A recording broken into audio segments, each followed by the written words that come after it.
Welcome back to another episode of Business Talk here on businesstech.co.za, where we really look into the ever-evolving world of business, sometimes with a flashlight and sometimes more with a magnifying glass. As always, it's great to be your host today, Michael Avery, and today we're delving into a topic that keeps CEOs awake at night and IT departments scrambling for solutions: cybercrime and fintech fraud.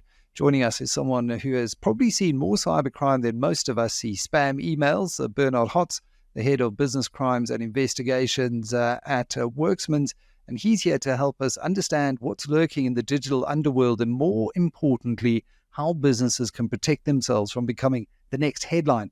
So Bernard, great to have you on the show. Let's get stuck into the dark side of digital business. As the head of business crimes and investigations at one of the country's leading law firms, you really do work extensively on addressing tech-related crimes, looking at the forensic side of things.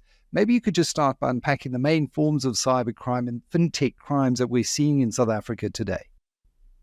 Thank you, Michael, and thank you for having me on your show.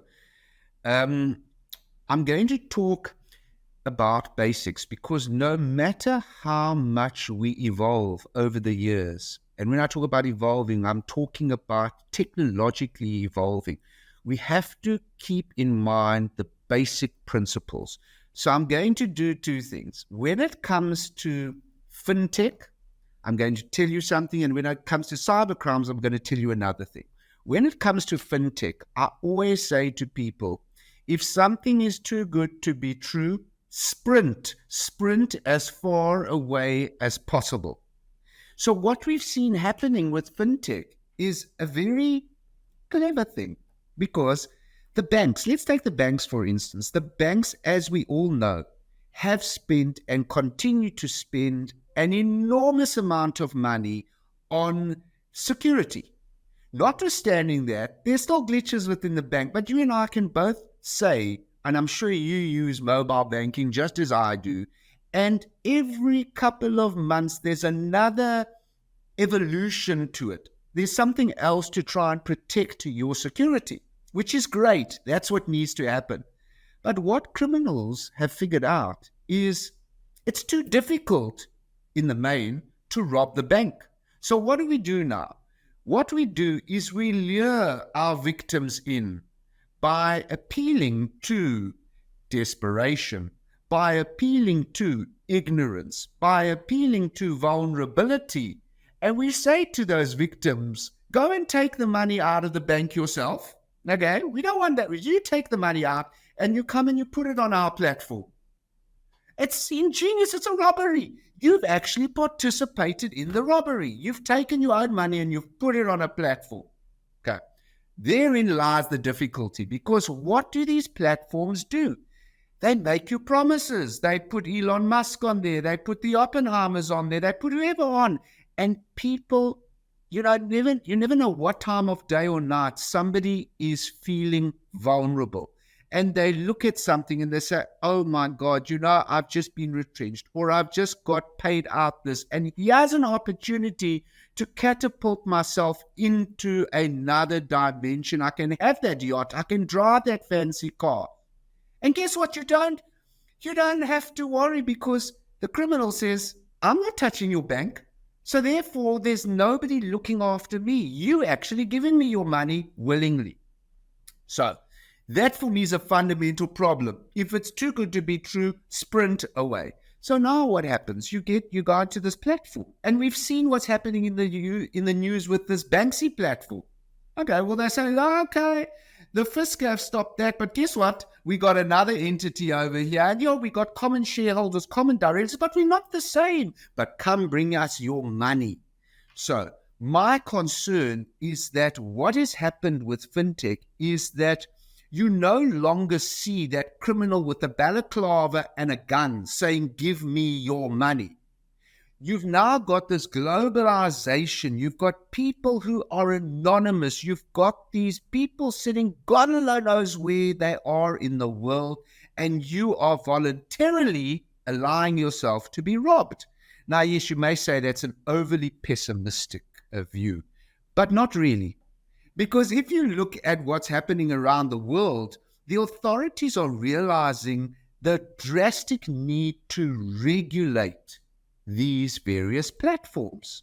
But you've got certain countries that say, oh, no, we're not going to regulate. Which countries aren't going to regulate? Well, Russia doesn't want to know about regulating. China and India try things, but it just goes there. So what are you really doing? You're saying, well, it's kind of being regulated and my money's safe. Well, no, because once again, extraordinary returns. I don't know anybody who is skilled in investments who can sit back and say, you can be comforted in the knowledge that your investment will enable you to receive extraordinary returns. Yeah. Bernard, I saw that just the other day. Pitfall Yun of Merchant West, former regarding capital management, very well-known value fund manager. Someone alerted him to the fact that, hey, Pitt, on Facebook, someone's borrowed your profile, your picture. They're promising people 30, 40% returns compounded annually. And it's the sophistication. I mean, yes, some might say, oh, but who could be duped into that? Surely no one's going to seriously go and withdraw their money and give it to someone who's offering, these modern day snake oil salesmen. But it's really sophisticated to the untrained eye. And it's a big concern. How do we get on top of it, though, Bernard? Well, I tell you, the one thing that we've also got to realize is that the younger generation, so I fall into the older generation, Michael, which is quite sad for me to admit, but the younger generation grow up with technology. They're so adept with it, and they talk a language and they do things that sounds foreign. But I think we still have a duty to educate them that no matter that you feel you're very clever at this device, you're very clever at understanding algorithms and God knows what, if it's too good to be true, it can't be. It just can't be. So how do we deal with fintech crimes? Well, it's very difficult because of the anonymity. But there has to be multi-party, multinational, international cooperation between law enforcement agencies around the world. There has to be proper education. There has to be proper regulation. So say, for instance, you withdraw cash from your ATM and you walk and there's an ATM that receives money for crypto, and you put your money in that machine. Who's regulating that machine? Nobody at the moment. So you have to have the authorities talking to each other. We know that if we're investing, we have to satisfy ourselves that there is a FISCA approval, that there's a number, that things are bona fide. Yes, investment is risky. Nobody can guarantee you a return, but at the least know that you're entering into an arrangement where there is authority to it. But because of the fintech, because it's so international, you have to have countries and law enforcement cooperating with each other around the world. That's the only way to regulate it. And if you then choose to go and invest on a platform that isn't so regulated, well then, you only have yourself to blame. Yeah. Caveat emptor. And it's also why we need to get off the grey list and why we're working hard on things like beneficial ownership in the regulated space formally. So, that we can trace money flows, so that we can globally cooperate and understand when it goes into ATM X and gets withdrawn at ATM Y or bank account Z, where the money is flowing. It is what worries me about cryptocurrencies, because the advocates are, in essence, if you boil it down, arguing for a system that is not rules-based to the extent that we have today, that isn't traceable to the extent that we have today, and largely speaks to an anarchic system that does worry me. I'm not going to get into the conversation around cryptos being an inflation hedge because the US is printing too many dollars. That's another issue. But that does worry me about cryptocurrencies and the inherent anonymity. So that's fintech crime. What about cybercrime? Because I always used to use the two very loosely and interchangeably. I I think it's horrid. And I say the following. First of all, I say the following with cyber crimes, that proactive preparation with lightning speed reaction. Okay? Because you have to, and it's difficult when you're an individual, but when you're in a corporate environment, you have to have proactive preparation. In other words, you have to assess your systems. You have ongoing assessment. You have to have training.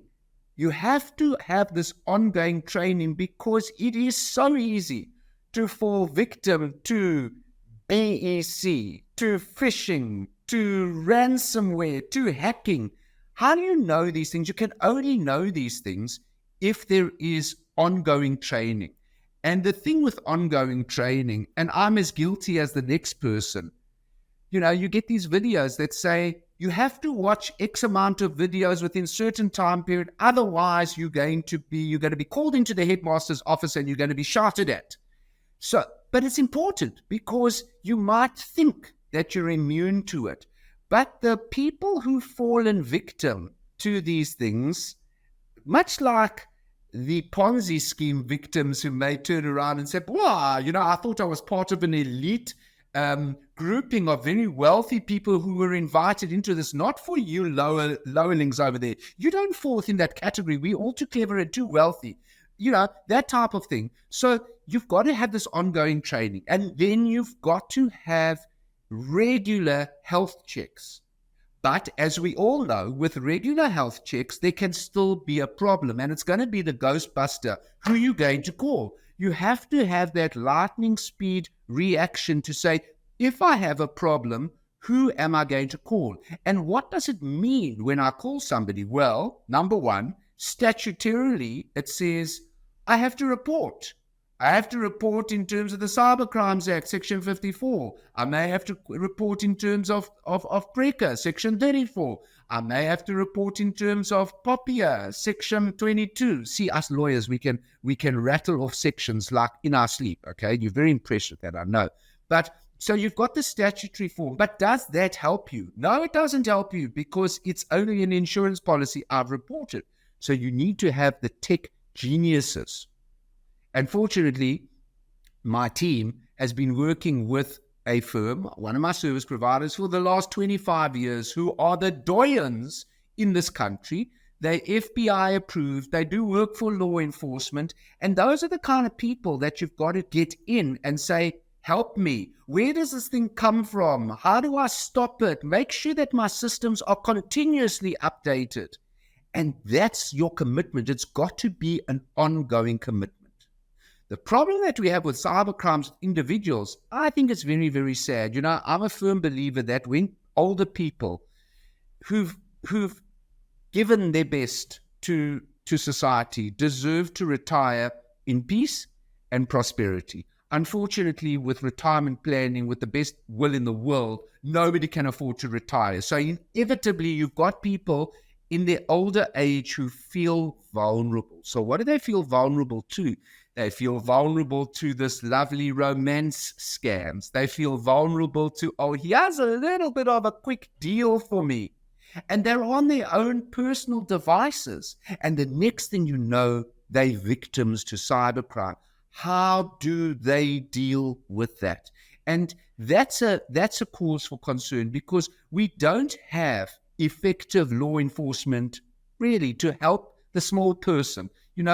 That person who's fallen in love with somebody, they've seen a picture, but they really don't know that there's somebody sitting in Nigeria behind that scam who just wants to get that 1,000 Rand out of their account.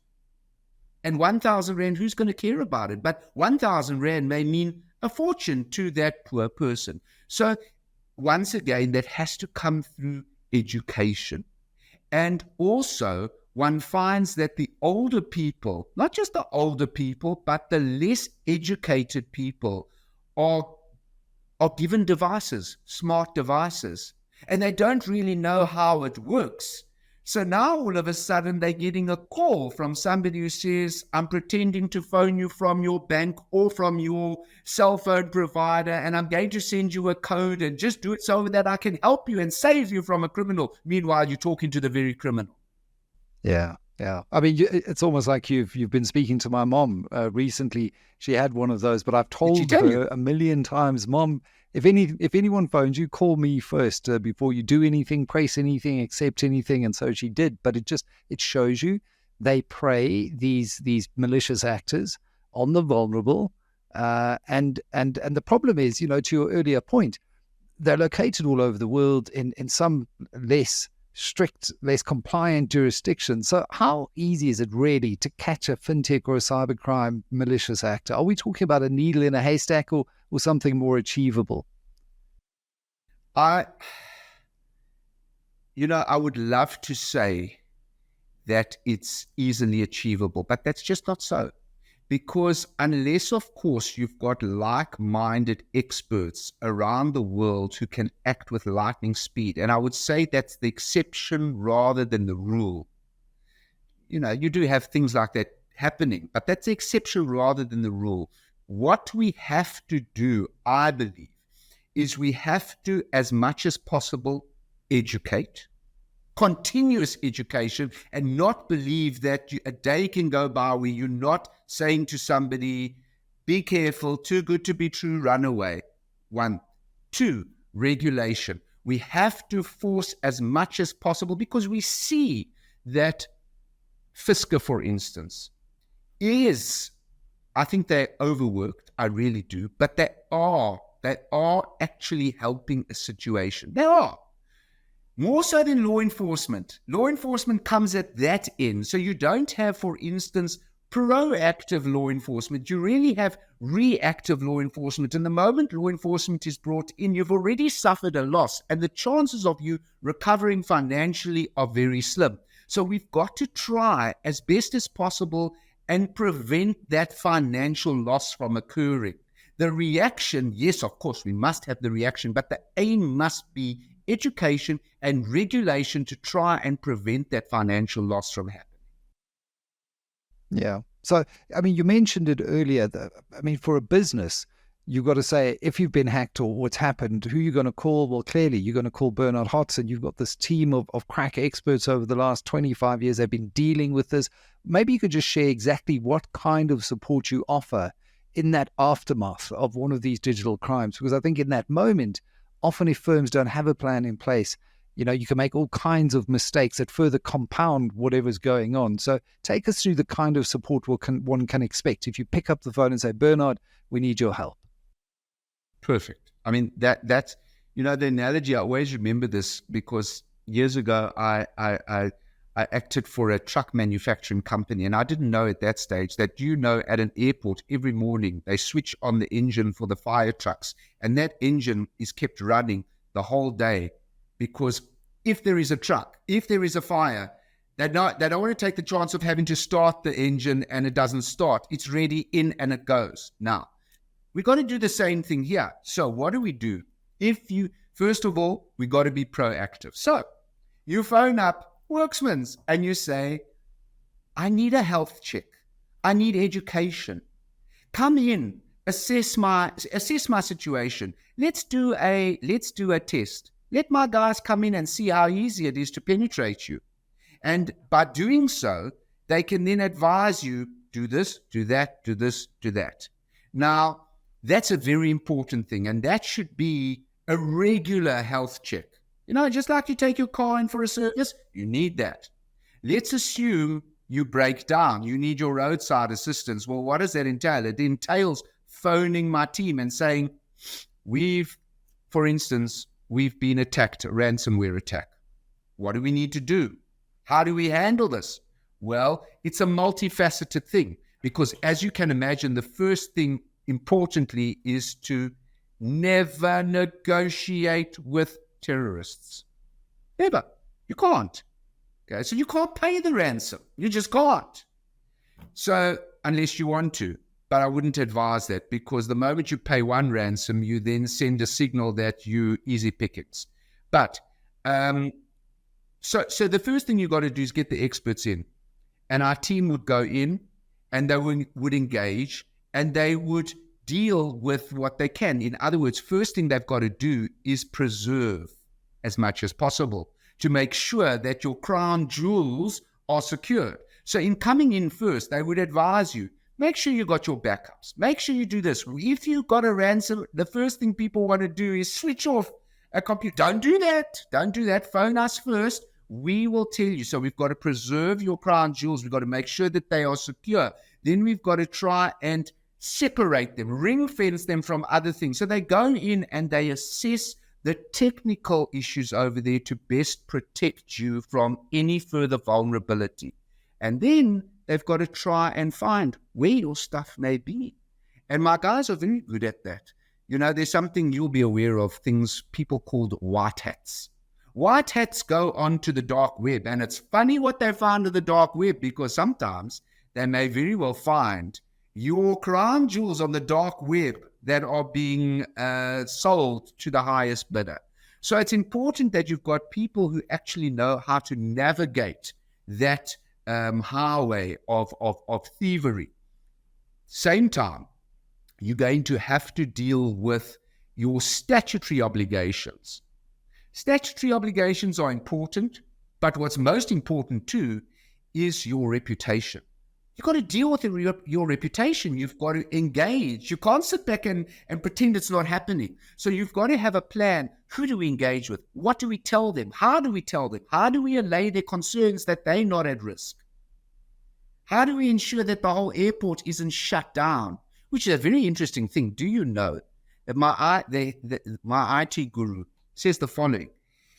He believes that CrowdStrike could have been avoided. You know why? Do you know that those computers at the terminals, you know, the ones where they scan you, he says, why do they need to have Windows? All they need is the program to enable them to scan. Had they just had that, they wouldn't have been vulnerable at all.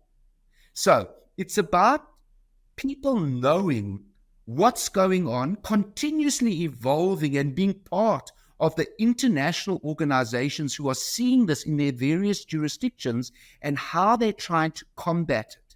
So it's very, very important that the clients always have to realize it's a multifaceted approach. There is the legal side. You have to ensure that you do report and you do abide by the legislation. Then there's the reputational side, because your business is all about your reputation. And then there's and about I think that's what the hackers prey on. Back. Exactly. Yeah, I mean, exactly. They're hoping that you'll make a mistake because you're worried so much about your reputation in that moment. But that's why if you've been forward thinking and you've had the foresight to at least do the health checks first and then have a plan to say, okay, if the worst were to transpire, do we have a holding statement that we could go out to the press with while we investigate? How do we do this? Who do we phone? You phone Bernard Hotz and his team at Werksmans. That's what you do. Bernard, thank you very much. You've certainly given me a bit more to worry about the next time I open an email or make a digital payment, but I think we just have to be aware of the prevalence of these new criminals in the digital world that we inhabit today. Thanks for your time. Perfect. Thank you, Michael. All the best.